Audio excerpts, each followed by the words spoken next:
ঢাকঢোল বাজিয়ে আর উলুধ্বনি দিয়ে শুরু হয় শিব চতুর্দশীর পুজো। ঝালকাঠির শিববাড়ি মন্দির প্রাঙ্গণে দিনব্যাপী ধর্মীয় আচার অনুষ্ঠানের মাধ্যমে পালিত হয় ফাল্গুন মাসের শিব চতুর্দশী উৎসব। জানা যায়, নবম দশকের মাঝামাঝি সময় এ অঞ্চলে শিবলিঙ্গের আবির্ভাব ঘটে। তারপর থেকে নৈবেদ্য সাজিয়ে দেবতা শিবের উপাসনা করেন ভক্তরা।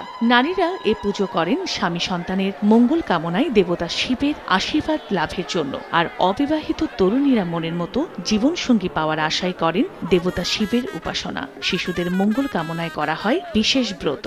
নারীদের জন্য এটা আমাদের শিব ঠাকুরের স্বামীর জন্য, বাচ্চা পোলাপানের জন্য, সবার জন্য একটা মনোকামনার ইচ্ছার জন্য সবাই এখানে আসে। মানব জাতির মঙ্গল কামনার জন্য আমরা এখানে এসে বাবার কাছে, ভগবানের কাছে কৃপা লাভ করছি আর কি। এখানে বিবাহিত নারীরা তাদের স্বামীর মঙ্গল কামনার জন্য, আয়ু বৃদ্ধির জন্য আসে, আর অবিবাহিত মেয়েরা আসে যোগ্য জীবনসঙ্গী পাওয়ার জন্য। স্বামী সন্তান মা বাবা নিয়ে যেন সুখে শান্তিতে থাকতে পারি, শিবের কাছে প্রার্থনা করি।